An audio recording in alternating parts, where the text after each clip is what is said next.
سرکاری یونیورسٹی میں دیکھیں یونیورسٹی آف ایجوکیشن کی تعداد کم ہے, میرٹ ہائی ہوتا ہے, تو اس سارے تناظر میں امرسن کا آنا اسٹوڈنٹس کے لیے بڑا فائدہ مند بھی ہوا ہے.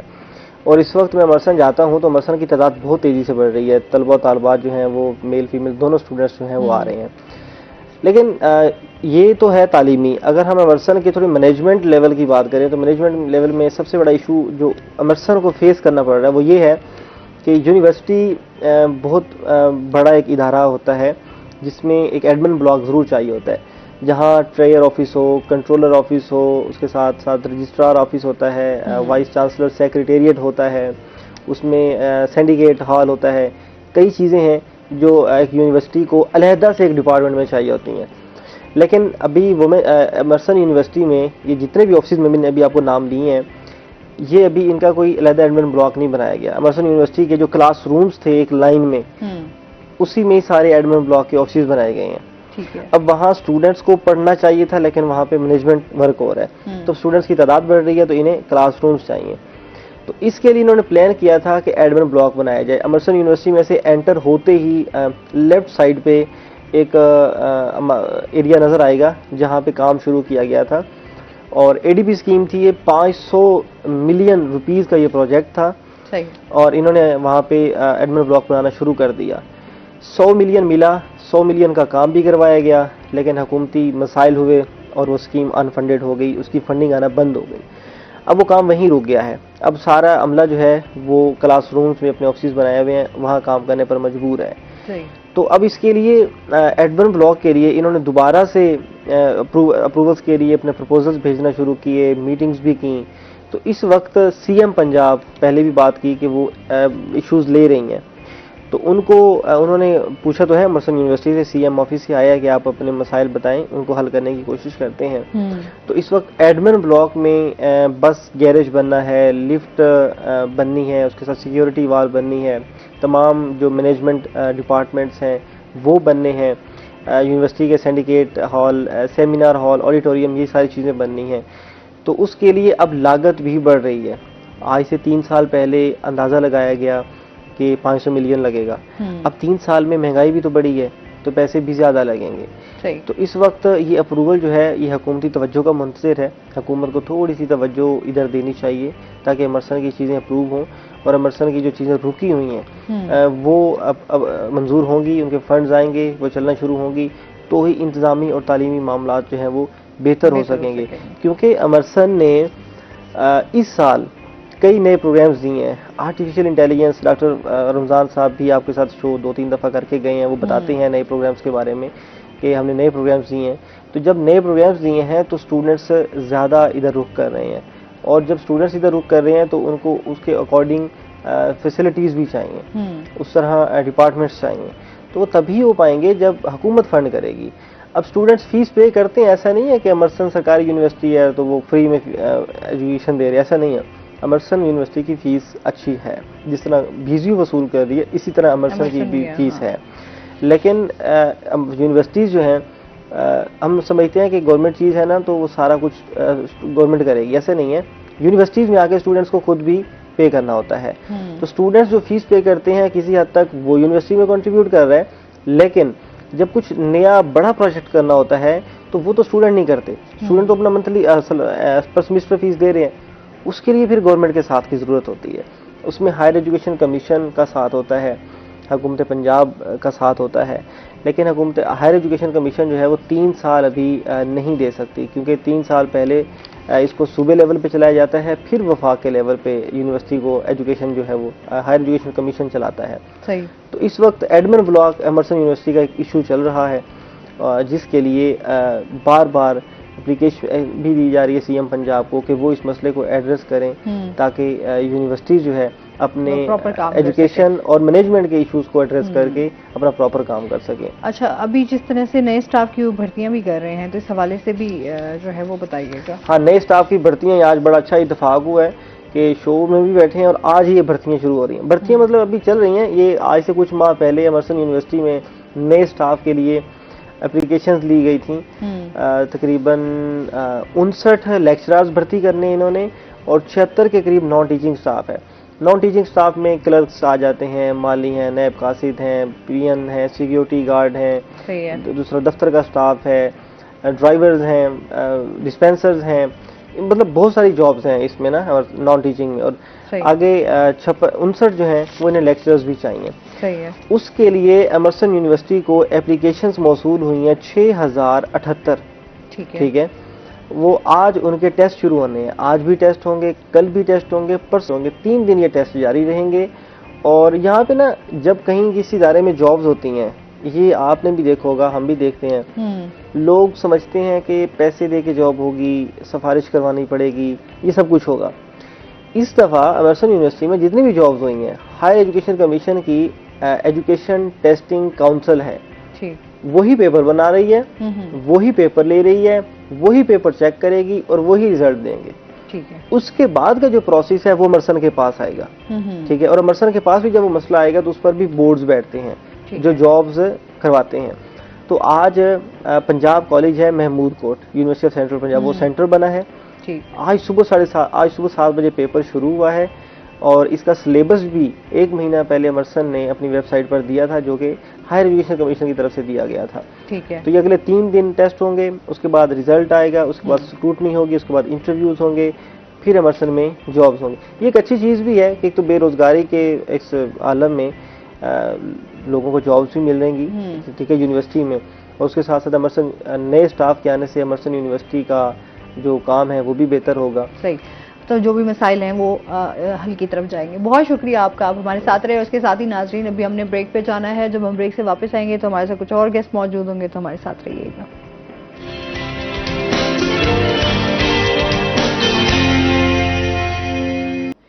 ویلکم بیک ناظرین. اور اس کے ساتھ ہی ہمارے ساتھ گیسٹ بھی موجود ہیں. آپ کو پتا ہے کہ فرائیڈے کا جو دن ہوتا ہے وہ ہمارا جو ہے اسلامی اسکالرز کے ساتھ ہوتا ہے. اور آج ہمارے ساتھ جو موجود ہیں وہ ہیں جی ڈاکٹر محمد اکرم حریری صاحب. السلام علیکم. وعلیکم السلام. کیسے ہیں آپ؟ اللہ کا ٹھیک ٹھاک ہیں؟ شکر. ویلکم کہتے ہیں اپنے شو میں آپ. بہت شکریہ. اور اس کے ساتھ ہی جو ہمارے دوسرے گیسٹ ہیں وہ ہیں جی مرزا طارق ندیم سعیدی صاحب ہمارے ساتھ موجود ہیں، جو کہ نعت خواں ہیں. السلام علیکم. جی وعلیکم السلام. کیسے ہیں آپ؟ ٹھیک ٹھاک ہیں جی. ویلکم کہتے ہیں اپنے شو میں آپ کو. آج جو ہمارا ٹاپک ہے وہ آج ہم بات کرنے جا رہے ہیں والدین کے حقوق پر، اور قرآن و حدیث کی روشنی میں جانیں گے والدین کے حقوق، اور اس کے ساتھ ہی جو ہے وہ نعت رسول مقبول صلی اللہ علیہ وآلہ وسلم بھی سنیں گے. تو سب سے پہلے جو ہے وہ نعت رسول مقبول سن لیتے ہیں. جی بسم اللہ. اللہ جی جزاک اللہ، بہت شکریہ آپ کا. اور اس کے ساتھ ہی ہم اپنے ٹاپک کی طرف آتے ہیں. والدین کے حقوق پہ بات کریں گے، ان کے مقام پہ بات کریں گے قرآن و حدیث کی روشنی میں. جی بسم اللہ. جی بسم اللہ الرحمن الرحیم. والدین کا جب نام آتا ہے تو یقیناً ہمارے دلوں میں ایک بڑی مسرت سی پیدا ہوتی ہے. بنیادی طور پہ انسان اس دنیا میں آیا ہے تو بندگی اللہ رب العزت کی اس کا بنیادی فریضہ ہے. اچھا، یہ بندگی ادا کرنے کے لیے اللہ رب العزت کے جو حقوق اور فرائض انسان پر ہیں ان کی تقسیم 2 طرح سے ہے. ایک تو وہ حقوق ہیں جن کا اللہ رب العزت نے حکم دیا ہے اور براہ راست ان کا تعلق ہی اللہ رب العزت کے ساتھ ہے، جیسے کہ انسان نماز پڑھتا ہے. اور اس طرح کچھ حقوق ایسے ہیں جن کا تعلق حکم تو اللہ نے دیا ہے لیکن وہ گھوم گھما کے بندوں کی طرف سے پھر اللہ کی طرف جو ہے وہ لوٹتے ہیں. تو ایسے حقوق جو ہے ان کو حقوق العباد کہا جاتا ہے، یعنی جن میں بندوں کے ساتھ معاملات اس کے جو ہے وہ طے پاتے ہیں. تو اللہ رب العزت جو ہے وہ بڑے قدر دان ہیں. جو بھی اللہ رب العزت کے لیے کوشش اور کاوش کرتا ہے، تو دنیا میں انسان سب سے زیادہ جو کوشش اور کاوش کرتا ہے وہ اپنی اولاد کو پالنے اور سنبھالنے کے لیے کرتا ہے.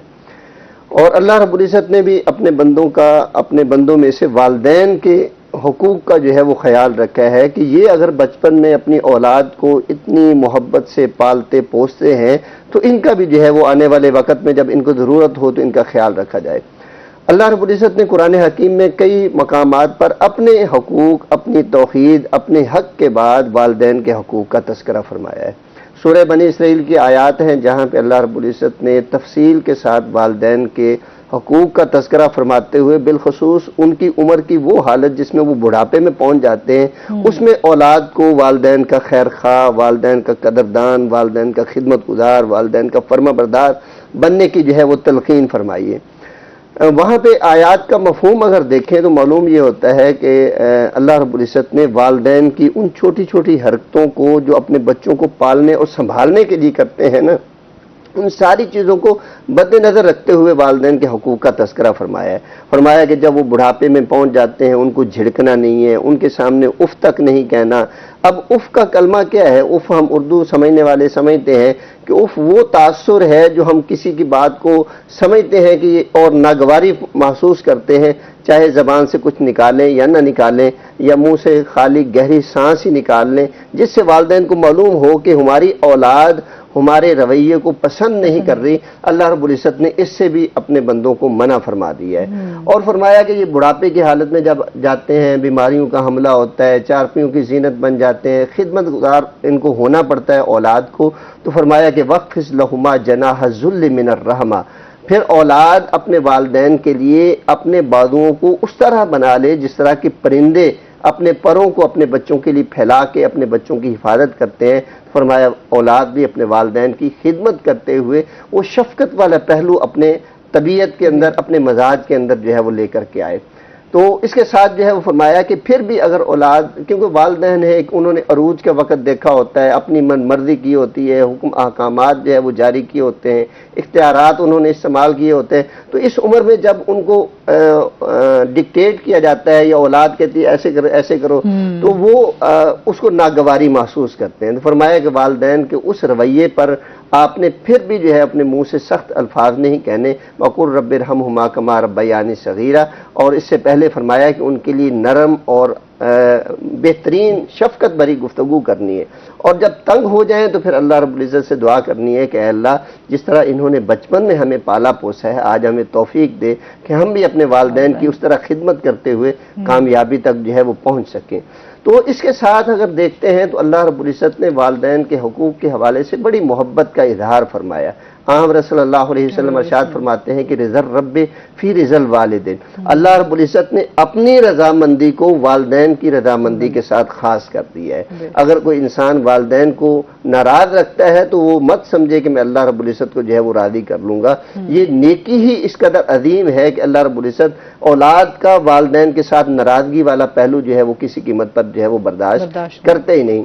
تو اس طرح اعمال کی اگر حیثیت اور ان کی وقت کو دیکھا جائے تو ایک صحابی رسول ہے، انہوں نے اللہ کے نبی صلی اللہ علیہ وسلم سے سوال کیا کہ احب الاعمال افضل، اور دوسری روایت میں ملتا ہے کہ احب الاعمال افضل کہ سب سے بہترین عمل جو ہے وہ کون سا ہے. تو آپ صلی اللہ علیہ وسلم ارشاد فرماتے ہیں کہ الصلاۃ لوقتہا. پھر اس نے پوچھا کہ اللہ کے نبی اس کے بعد؟ تو فرمایا بر الوالدین، کہ نماز کو اس کے وقت پر ادا کرنے کے بعد اگر کوئی سب سے بڑا افضل عمل ہے، اللہ کے ہاں پسندیدہ عمل ہے، تو وہ والدین کی خدمت گزاری ہے. پھر ہم روایات میں دیکھتے ہیں کہ اللہ کے نبی صلی اللہ علیہ وسلم کے ارشادات سے ملتا ہے کہ آپ فرماتے ہیں کہ والدین کی خدمت گزاری پہ، بالخصوص والدہ کی، اور ایک روایت میں ملتا ہے کہ دونوں کی خدمت کرنے پہ اللہ رب العزت جنت عطا فرماتے ہیں. اور میں پاؤں کا جو ہے وہ تذکرہ فرمایا کہ ماں کے قدموں کے نیچے جو ہے وہ جنت ہے. اب اس کا یہ مطلب تو نہیں کہ انسان پاؤں اٹھائے اور جنت کو تلاش کرنے. اس کا مطلب یہ ہے کہ بڑھاپے میں جب والدین کی خدمت کرنے پڑتی ہے نا، اس کو اٹھا کے ایک جگہ سے دوسری جگہ قضاء حاجت کے لیے، دوسرے معاملات کے لیے، تو یہ خدمت جو ہے اس کے بدلے میں اللہ رب العزت نے جنت. بالکل جی. اس میں مزید بھی ان سے جانیں گے. ناظرین ابھی ہم نے جانا ہے بریک پہ، ہمارے ساتھ رہیے گا.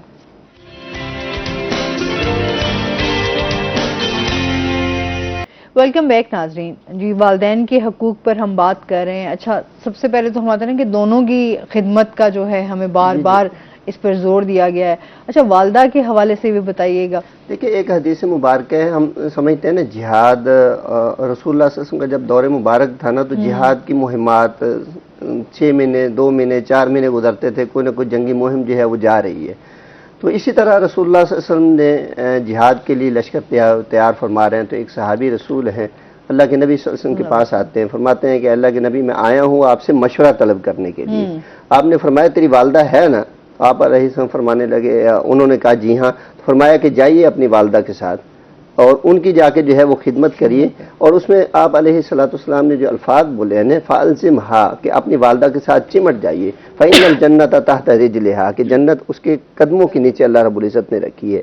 تو یہاں سے محسوس ہوتا ہے کہ جب والدین زندہ ہیں تو پھر ان کی خدمت سب سے بڑا جو ہے وہ فریضہ ہے. بعض اوقات یہ ہم سمجھتے ہیں کہ والدین ہمارے جو ہے وہ مزاج کا تو فرق ہوتا ہی ہے، اس میں کوئی ایسی بات نہیں ہے کہ صاف ظاہر ہے وہ ایک وقت کا تغیر ہوتا ہے، تو اس کے بعد جو ہے وہ کئی چیزیں عادات مزاج جو ہے تبدیل ہوتی ہیں، لیکن اس کے ساتھ ساتھ بعض اوقات عقیدے کا بھی فرق آ جاتا ہے، بعض اوقات ایسی غلط عادات کی بھی بعض اوقات ایک دوسرے کے اولاد اور پیرنٹس جو ہے وہ حامل ہوتے ہیں۔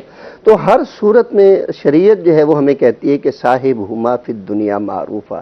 سیدہ اسماء بنت ابی بکر رضی اللہ تعالی عنہ ہیں، ان کی والدہ جب مدینہ میں چلے گئے تھے، ابھی مسلمان نہیں ہوئی تھیں، تو ملنے کے لیے آئی اور مدد کا تقاضا فرمایا، تو جا کر اللہ کے نبی صلی اللہ علیہ وسلم سے پوچھنے لگی کہ اللہ کے نبی میری والدہ مجھ سے مدد طلب کر رہی ہیں لیکن ابھی مسلمان نہیں ہیں۔ فرمایا کہ وَصَاحِبْهُمَا فِي الدُّنْيَا مَعْرُوفًا، کہ ان کی دنیا کے جتنے بھی معاملات ہیں ان کی آپ ان کے ساتھی بن کر رہے، ان کے معاون بن کر رہے، ان کے خدمت گزار بن کر رہے۔ تو اسلام جو ہے وہ کسی عقیدے کی بنیاد پر، رنگ و نسل کی بنیاد پر، قوم اور مزاج اور عادات کے حوالے سے کوئی ڈفرینس ہے تو اس کی بنیاد پر یہ نہیں کہ آپ اس سے علیحدہ ہو سکتے۔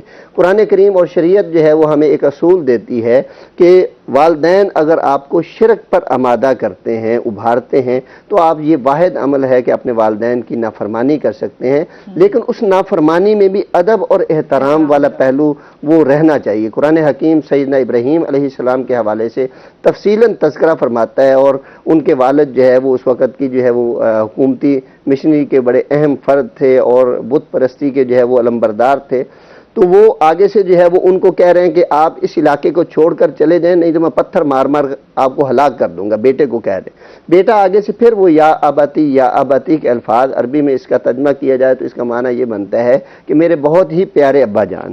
تو اس انداز سے اپنے والد کو مخاطب ہوتے ہوئے آخری وقت میں بھی یہی فرما رہے ہیں کہ ابا جان میں اپنے اللہ سے ایک مرتبہ آپ کے لیے دعا ضرور کروں گا۔ تو یعنی ادب اور احترام کا پہلو ہر صورت میں جو ہے وہ رہنا چاہیے، اور یہ جو والدین کے ساتھ نیکی ہے نا، اس کے بڑے ثمرات ہیں۔ آپ صلی اللہ علیہ وسلم فرماتے ہیں، سیدہ عائشہ اس کو روایت فرماتی ہیں کہ آپ فرما رہے ہیں کہ میں جنت میں داخل ہوا، فسمعت فیہا قراءۃ، میں نے وہاں پہ پڑھنے کی آواز سنی، تو میں نے پوچھا کہ یہ کون ہے؟ مجھے کہا گیا کہ حارثہ بن نعمان رضی اللہ تعالی عنہ۔ اب آپ علیہ السلام اپنے ماحول میں جانتے ہوں گے حارثہ بن نعمان کیا ہے، تو آپ فرمانے لگے کذالک البر، کذالک البر، کذالک البر، کہ نیکی ہو تو ایسی ہو، نیکی ہو تو ایسی ہو کہ وہ دنیا میں موجود ہے لیکن اللہ رب العزت اس کے پڑھنے کی آواز کو جنت میں سنا رہے ہیں۔ اور اس کے بعد آپ علیہ السلام فرماتے ہیں کہ وہ حارثہ بن نعمان وہ شخصیت ہیں جو اپنی والدہ کے ساتھ سب سے زیادہ خدمت کرنے والے ہیں اس وقت۔ تو گویا کہ والدہ کی خدمت کا اللہ رب العزت صلہ یہ دے رہا ہے کہ دنیا میں رہتے ہوئے وہ انسان جنت میں، اور اس کے تذکرے جو ہے وہ جنت میں۔ اب صحابی رسول ہیں حضرت اویس کرنی رضی اللہ تعالی عنہ، انہوں نے اللہ کے نبی صلی اللہ علیہ وسلم کے ساتھ ملاقات کو ترک کر دیا اس وجہ سے کہ ان کی والدہ کو ضرورت تھی ان کی خدمت کرے۔ پیغام بھیجا کہ اللہ کے رسول میں اپنی والدہ کی وجہ سے جو ہے وہ نہیں آ رہا، تو آپ علیہ السلام نے فرمایا کہ جب وہ مدینہ میں آئے گا تو اس کا استقبال کرنا۔ حضرت عمر فاروق کے دور میں آیا اور انہوں نے بڑے اچھے انداز سے جو ہے ان کے ساتھ ملے۔ تو گویا کہ والدین کے ساتھ جو ہے یہ تعلق جو ہے اس کے بڑے ثمرات ہیں۔ کہتے ہیں نا کہ والدہ والدین گھر میں ہوں تو بندے کے جو ہے وہ کوئی پریشانی نہیں، اور یہ حدیث سے ثابت حقیقت ہے، میں کہتی ہوں والدین حدیث سے حیات ثابت ہے۔ ہوں۔ یہ ہم بچپن میں پڑھتے تھے اردو کی کتابوں میں، غار کا پتھر والی ایک کہانی، کہ وہ 3 لوگ ہیں، سفر کر رہے ہیں، اندھیری چلی، بارش چلی، غار میں پناہ لے لی، جب نکلنے لگے تو ایک پتھر اوپر سے گرا اور بند ہو گیا، تینوں نے دور لگایا لیکن وہ نکل نہ سکے۔ تینوں کہتے ہیں کہ اب تو بھئی موت ہی آئے گی، اس کے علاوہ کوئی نہیں، لن ینجیکم اللہ الا بخالص اعمالکم۔ تو ایک ان میں سے کہتا ہے کہ مجھے لگتا ہے کہ اللہ رب العزت ہمیں کوئی ہمارے نیک عمل کی وجہ سے بچا لے گا۔ تو کہتے ہیں کیا کریں؟ کہتے ہیں جی اللہ سے دعا کرتے ہیں، آپ کے پاس اپنا نیک عمل یاد کیجیے اور اس کے بعد جو ہے اللہ سے دعا کریں کہ اللہ رب العزت سن لے گا۔ تو ان میں سے ایک فرد نے یہ دعا کی کہ اللہ تو جانتا ہے کہ میرے والدین ہیں، بوڑھے ہیں، لیکن میں ان کا سب سے زیادہ خیال رکھتا ہوں، اور یہ فقط خیال اس لیے رکھتا ہوں کہ تو مجھ سے راضی ہو جائے۔ اللہم ان کنت فعلت ذالک بوجہ ربک ففرج عنا ما نحن فیہ، اے اللہ اگر یہ میرا عمل تیری رضا کے لیے تھا تو جانتا ہے کہ تجھے خوش کرنے کے لیے میں اپنے والدین کی خدمت کرتا ہوں تو آج مجھے اس مصیبت سے نجات دے۔ حدیث کے الفاظ ہیں کہ وہ پتھر جو تینوں سے نہیں ہٹ رہا تھا وہ اللہ کی غیبی مدد سے آہستہ سے سرک جاتا ہے، پھر دوسرا دعا کرتا ہے، تیسرا کرتا ہے تو وہ پتھر اتنا سرک جاتا ہے کہ وہ تینوں بحفاظت باہر نکل آتے ہیں۔ یہ اس بات کی دلیل ہے کہ والدین کے ساتھ کی ہوئی نیکی انسان کی نہ دنیا میں رائیگاں جاتی ہے نہ آخرت میں رائیگاں جاتی ہے، اور انسان اگر مصیبتوں میں پھنس گیا ہے تو اس نیکی کا حوالہ دے کے اللہ سے فریاد کرے تو اللہ اس کو اس مصیبت سے بھی نکال دیں گے بالکل ایسے ہی ہے۔ اچھا جی، اور اس کے ساتھ ہی ہم نعت رسول مقبول صلی اللہ علیہ وآلہ وسلم سنیں گے جی، بسم اللہ۔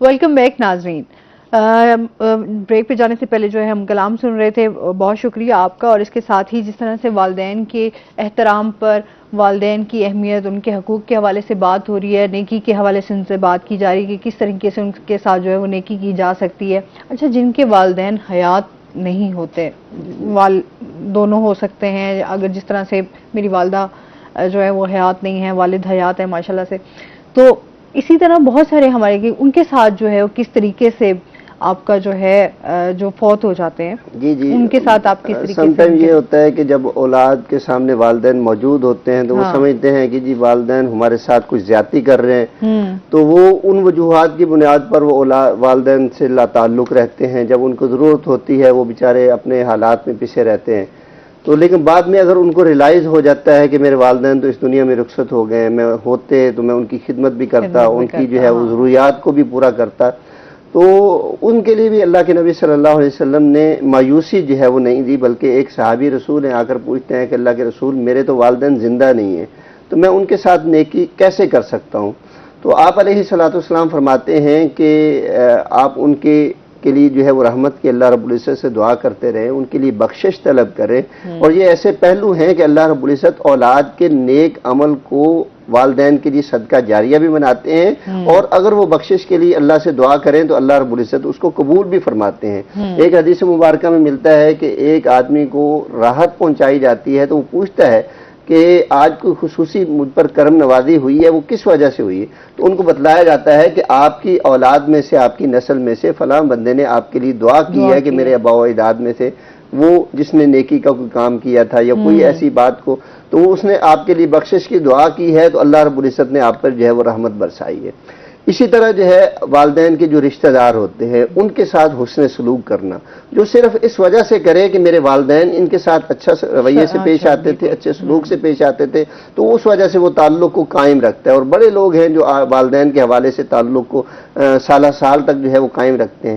اسی طرح فرمایا ایک صورت یہ ہے کہ والدین کے جو دوست احباب ہیں ان کے ساتھ بھی تعلق رکھے، کہ ان کے جو دوست احباب ہیں وہ سمجھے کہ ہمارا جو ہے وہ دوست اس دنیا سے رخصت ہو گیا ہے، مگر ان کے بچے جو ہے وہ اسی طرح ہمارا خیال رکھتے ہیں، اسی طرح ہنسی مذاق سے ہم سے ملتے ہیں جس طرح وہ ہمارا دوست ملا کرتا تھا۔ تو یہ نیکی کی صورتیں ہیں جو اپنے والدین کے لیے ایک انسان جو ہے وہ کر سکتا ہے، اور سب سے بڑی یہ نیکی ہے کہ انسان کا ہر ایک عمل اپنے والدین کے لیے صدقہ جاری ہوتا ہے، بالخصوص جو والدین نے انہیں سکھلایا ہے، اس کی تربیت دی ہے، وہ تو اس کے لیے ہے صدقہ جاریہ۔ اس کے علاوہ اولاد کا نیک عمل جو ہے وہ حدیث مبارکہ میں ہے نا کہ انسان اس دنیا سے رخصت ہو جاتا ہے تو تین چیزیں اس کی جو ہے وہ مسلسل اس کو جو ہے فائدہ دیتی رہتی ہیں، باقی سارا کچھ جو ہے اس کا ختم ہو جاتا ہے۔ ایک جو ہے اس کے اپنا مال صدقہ جاریہ میں لگا دیا، جب تک لوگ اس سے محظوظ ہوتے رہتے ہیں اللہ رب العزت اس کو ثواب پہنچاتے رہتے ہیں۔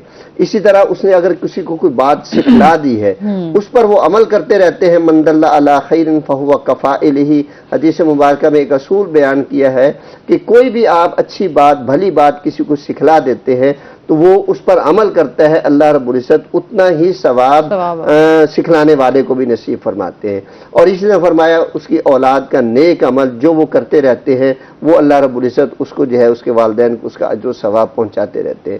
بعض اوقات یہ ایک نئی آج کے دور میں ایک سوچ جو ہے وہ پیدا ہو رہی ہے کہ والدین ہمارے لیے کر کیا رہے ہیں، باقاعدہ والدین کو تانے بھی دیتے ہوئے نظر آتے ہیں کہ جی فلاں ہمارا ہمسایہ ہے، ان کے بچے عیش کر رہے ہیں، وہ فلاں اچھے اسکولوں میں پڑھ رہے ہیں، ہم جو ہے وہ ہمارے پاس کیا ہے، نہ گاڑی ہے نہ فلاں چیز ہے، تو اس طرح سے والدین کو جو ہے وہ پریشان کرتے ہیں۔ حضرت صلی اللہ علیہ وسلم نے ایک حدیث مبارکہ بیان فرمائی کہ من اصبح مطیعا لوالدیہ اصبح لہ بابان مفتوحان الی الجنہ، کہ جو آدمی اس دنیا سے رخصت ہو جاتا ہے اللہ تعالیٰ اس کے لیے 2 دروازے جنت سے نکال دیتے ہیں. اگر والدین میں سے ایک ہوتا ہے اس کی خدمت کی ہوتی ہے تو پھر ایک دروازہ اس کی قبر سے کھول دیا جاتا ہے، اور اسی طرح اگر کوئی نافرمان ہے تو جہنم سے اس کے لیے راستہ بنا دیا جاتا ہے. ایک آدمی نے سنا تو اللہ کے نبی صلی اللہ علیہ وسلم کو فرمانے لگا. اب صحابہ اور نبی کا جو تعلق ہے یہ سارا ہمیں سکھلانے کے لیے انہوں نے سوالات کیے، آپ علیہ السلام نے تعلیمات دی اور وہ ہمارے لیے فائدہ مند ثابت ہو رہی. انہوں نے کہا کہ اللہ کے نبی اگر والدین اولاد پر ظلم کریں کیا پھر بھی ہم والدین کی خدمت کرتے رہے؟ تو آپ علیہ السلام نے یہ اعتراض سنا نا تو غضبناک ہو گئے، غصے کی حالت میں ہو گئے، منہ دوسری طرف کا، اور اپنی زبان سے 3 مرتبہ یہ الفاظ جاری فرمایا کہ وَإِنْ غَضَبَا وَإِنْ غَضَبَا وَإِنْ غَضَبَا، والدین دونوں آپ پر ظلم کریں تب بھی اولاد کا فریضہ ہے کہ اپنے والدین کی جو ہے وہ خدمت کرتے ہوئے نظر آئے. اور بعض اوقات یہ ہے کہ والدین کو پیسوں کی ضرورت ہوتی ہے، پیسے جو ہے وہ اولاد کہتے ہیں میں تیرے لیے کما رہا ہوں، میرے اپنے بھی بچے ہیں، ہمارا اپنا بھی فیوچر ہے، ہم نے اپنے آپ کو بھی سیٹ کرنا ہے، آپ کے خرچے اٹھاتے رہے. اس طرح کا ایک واقعہ اللہ کے نبی صلی اللہ علیہ وسلم کے دور میں پیش آیا کہ ایک صحابی ہیں ایک آدمی نے آ کر اللہ کے نبی صلی اللہ علیہ وسلم سے اعتراض کیا، شکایت لگائی کہ میرا والد ہے آئے دن مجھ سے مطالبے کرتا ہے. تو اللہ کے نبی صلی اللہ علیہ وسلم نے اس کو بٹھایا اور ایک آدمی کو بھیجا کہ جاؤ اس کے والد کو بلا کے لاؤ. والد کو جب پتہ چلا کہ میری شکایت لگی اللہ کے نبی صلی اللہ علیہ وسلم کے سامنے تو حدیث مبارکہ میں وہ الفاظ ہمیں ملتے ہیں کہ وہ گھر سے چلتا ہے تو راستے میں اپنے بیٹے کی بچپنے کو یاد کرتے ہوئے نا وہ گنگناتا ہوا آ رہا ہے، شعری حالت، شعر بھی پڑھتا آ رہا ہے کہ بچے تجھے میں نے کس طرح جو ہے مصیبتوں سے پالا، پرورش کی، بڑا کیا، آج تو جوان ہوا ہے تو آج جو ہے باپ کی شکایتیں جو ہے وہ لگا رہا ہے. تو اللہ کے نبی صلی اللہ علیہ وسلم کے پاس جو ہے وہ جا رہے طرح طرح کے خیال لے کے. جب اللہ کے نبی کے پاس پہنچے تو آپ نے اسی بیٹے کا جو شکایت لگانے والا تھا بغیر کوئی بات کیے، بغیر والدین سے کوئی وضاحت طلب کیے کہ آپ نے اس سے کیا مطالبے کیے ہیں، کیا چیزیں ہیں، کوئی بات نہیں پوچھی، اس کا ہاتھ اس کے والد کے ہاتھ میں تھمایا، فرمایا انت و مالک لابیک، تو اور تیرا مال وہ دونوں جو ہے وہ تیرے والد کے بہاف پہ ہے، جیسے وہ خرچ کرے.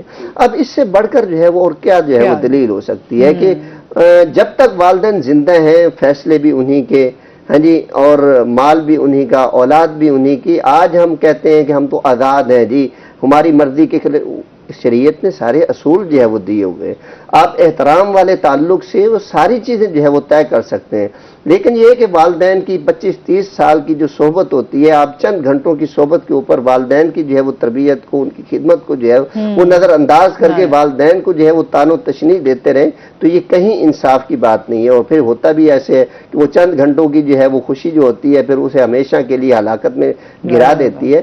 تو اولاد کا یہ اعتراض کسی صورت میں نہیں بنتا. اللہ نے والدین کی رضا کو اپنی رضامندی کے ساتھ خاص کر دیا ہے، جنت کو اپنی والدین کی خدمت کے اوپر جو ہے وہ منحصر کر دیا ہے، والد کو جنت کا عمدہ ترین دروازہ بنا دیا ہے، والدہ کی خدمت کو جنت کے داخلے کا ذریعہ بنا دیا ہے. تو اس سے بڑھ کر جو ہے وہ ہمارے لیے کیا سعادت ہو سکتی ہے. مزید بھی آپ سے جانتے ہیں، آپ نے بہت تفصیلی سے جو ہے وہ اس کو بیان کیا، بہت شکریہ آپ کا، بہت شکریہ. آپ ہمارے ساتھ رہ جاتے ہوئے آپ سے ایک آخری کلام سنیں گے. جی بسم اللہ. ویلکم بیک ناظرین، اور بریک کے بعد جو ہے ہمارے ساتھ 2 پیاری سی بچیاں موجود ہیں. سب سے پہلے تو ہمارے ساتھ ماہین عقیل موجود ہے. السلام علیکم. وعلیکم السلام. کیسی ہیں آپ؟ ٹھیک ہیں آپ؟ جی ماشاءاللہ سے. اور اس کے ساتھ ہی جو ہماری دوسری گیسٹ ہیں وہ ہیں جی صفیہ حفیظ ہمارے ساتھ موجود ہے. السلام علیکم. وعلیکم السلام. کیسی ہیں آپ صفیہ؟ ٹھیک ہیں جی ماشاءاللہ سے. دونوں بچیوں کو ویلکم کرتے ہیں اور آج جو ہے ہمیں نعت رسول مقبول صلی اللہ علیہ وآلہ وسلم سنائیں گی. کون سی کلاس میں پڑھتی ہیں آپ Maheen? 5th class. 5th class میں پڑھتی ہیں. اور آپ 5th کلاس. دونوں کلاس فیلوز ہیں اور بیسٹ فرینڈز بھی ہیں دونوں، ہے نا؟ یس. چلے اچھی بات ہے. اچھا جی، اس کے ساتھ ہی جس طرح سے والدین کے حقوق پر بات کر رہے ہیں، اچھا ابھی جس طرح سے ہم دیکھتے ہیں نا، ہم غصہ بھی کر جاتے ہیں سم ٹائم، بہت ساری ایسی باتیں ہوتی ہیں جو والدین کی ناگوار بھی گزر جاتی ہیں، لیکن ہمارے ہوتا ہے کہ سم ٹائم ہم لوگ تو بہت سارے ایسے بھی واقعات دیکھے جس میں لوگ جو ہے اپنے والدین کو گھروں سے باہر نکال دیتے ہیں. اچھا، یا پھر اولڈ ایج ہوم میں جا کر جو ہے وہاں پر ڈال دیتے ہیں اور پھر سالوں سال گزر جاتے ہیں. کبھی پوچھتے بھی نہیں ہیں کہ پیرنٹس آپ کے جو ہیں کس حال میں ہیں. ان کے بارے میں اللہ تعالیٰ نے کیا ارشاد فرمایا ہے, کیا سزا ہے؟ میں سمجھتا ہوں کہ یہ والدین ہوتے ہیں نا بڑھاپے، جس طرح بچہ ہوتا ہے نا، چھوٹے ہوتے ہیں، ان کو جو تکلیف ہوتی ہے وہ اس سے زیادہ وہ والدین کو تکلیف محسوس ہو رہی ہوتی ہے. اور اسی طرح بڑھاپے کی حالت میں جب پہنچ جاتا ہے نا، میں سمجھتا ہوں کہ وہ پہنچتے شاید اس لیے ہیں کہ اولاد کے ذریعے کو نیکی جو ہے ان کو اللہ رب العزت نصیب کرنا چاہتے ہوتے ہیں. دیکھیں جی، اولڈ ایج کا تصور ٹھیک ہے، خدمت کے تحت یہ ادارے قائم کیے گئے ہیں، اور جن علاقوں میں یہ سسٹم ہے کہ نہیں سنبھال سکتے، یہ ان کا ایک اچھا اقدام ہے کہ یہ کر رہے ہیں، چلو کسی طریقے کی کیئر ہو رہی ہے. لیکن اسلام کی جو تعلیمات ہیں وہ اولڈ ایج کا جو ہے وہ تصور نہیں دیتا، کیونکہ اسلام تو ہمیں ان کی خدمت پہ ابھارتا ہے، اور ان کی خدمت کے ایک ایک پل کے بدلے میں اللہ رب العزت نے اب دیکھیں نا، وہ جو روایت میں نے بیان کی ہے کہ آپ علیہ السلام فرماتے ہیں میں جنت میں گیا اور میں نے پڑھنے کی آواز سنی، میں نے پوچھا تو وہ کون ہے، تو آپ نے اس کی خوبی کیا بتائی کہ یہ اپنی والدہ کا بڑا ہی خدمت گزار ہے. تو گویا کہ دنیا جس کے لیے انسان اس دنیا میں آیا ہے وہی انسان کو اللہ رب العزت عنایت فرما رہا ہے. پھر یہ ایک ایسا پہلو ہے نا کہ آپ جو کہتے ہیں نا کہ والدین کی نافرمانی، اللہ کے نبی صلی اللہ علیہ وسلم نے اس پر بد دعا فرمائی ہے. سیدنا جبرائیل علیہ السلام دعا فرما رہے ہیں. ایک حدیث میں ہے کہ آپ علیہ السلام مسجد میں داخل ہوئے، ممبر پر تشریف فرما ہونے لگے تو آپ نے آمین آمین آمین کہا. صحابہ نے پوچھا کہ اللہ کے نبی آپ پہلے بھی تشریف فرما ہوتے ہیں لیکن آج آپ نے آمین کیوں کہا؟ فرمایا کہ جبرائیل آئے تھے، وہ دعا کر رہے تھے، تو انہوں نے کہا کہ اے اللہ، جس کی زندگی میں اس کے والدین زندہ ہیں، ان کی خدمت کر کے وہ جنت میں داخل نہیں ہو سکا، اس انسان کے اوپر ہلاکت ہو. تو میں نے بھی آمین کہی. ایک روایت میں ہے کہ راغمہ انفہو، اس انسان کا ناک خاک آلود ہو جائے. یعنی یہ جملہ عربی میں بولا جاتا ہے کسی انسان کی ذلت اور خواری کے لیے. یعنی انسان چلتے چلتے گرا ہے، ٹھوکر لگی، اس کا ناک زمین پہ لگا ہے اور ساری مٹی اس کے ناک میں چلی گئی، تو وہ کھڑا جب ہوتا ہے تو پھر صاف ظاہر اس کی عزت نہیں ہوتی. تو یہاں تک آپ علیہ السلام نے اس کے لیے بد دعا کے جو ہے وہ الفاظ فرمائے ہیں. تو اس سے ہمیں دیکھنا چاہیے کہ یہ والدین، اللہ کے نبی وہ بھی فرماتے ہیں کہ والد جو ہے جنت کا عمدہ ترین دروازہ ہے، جو چاہتا ہے اس کو ضائع کر دے، جو چاہتا ہے اس کو عمدہ بنا لے. تو والدین کی خدمت جو ہے یہ ایک ایک پل اللہ رب العزت کی رضا اور خوشنودی کا ذریعہ ہے، اور والدین کو ناراض کرنا، اللہ ناراض ہے. جب اللہ ناراض ہے تو اس کا کوئی عمل اللہ کے ہاں قبول نہیں ہوگا. زندگی آپ کی جو ہے وہ اسی طریقے سے جو ہے یہ ہے کہ یہ ایسی چیز ہے کہ دنیا میں انسان جو ہے وہ بدبختی کی طرف انسان کو دھکیلتی ہے نا، والدین کی نافرمانی دھکیلتی ہے. اور میں سمجھتا ہوں کہ جو والدین کے فرما بردار ہے وہ دنیا میں بڑے سعادت مند لوگ ہوتے ہیں. اور یہ عام طور پر جملہ بولا جاتا ہے کہ وہ انسان بدبختی کی موت نہیں مرتا جو والدین کا خدمت گزار ہوتا ہے. بالکل ایسے ہی. یہ بڑی سعادت ہے. یہ نوجوانوں کو سوچنا چاہیے والدین کی خدمت کے لیے، بڑوں کو بھی سوچنا چاہیے، بوڑھے لوگوں کو بھی سوچنا چاہیے کہ والدین کی جو ہے. بہت شکریہ آپ کا، اور اس کے ساتھ ہی آپ دونوں کا بھی بہت شکریہ. آپ سے جاتے ہوئے ہم آخری کلام سنیں گے، اور اس کے ساتھ ہی ناظرین اپنا بہت سارا خیال رکھیے گا، دعاؤں میں یاد رکھیے گا. انشاءاللہ زندگی نے ساتھ دیا تو صبح آپ سے پھر ملاقات ہوگی. اللہ حافظ. جی بسم اللہ.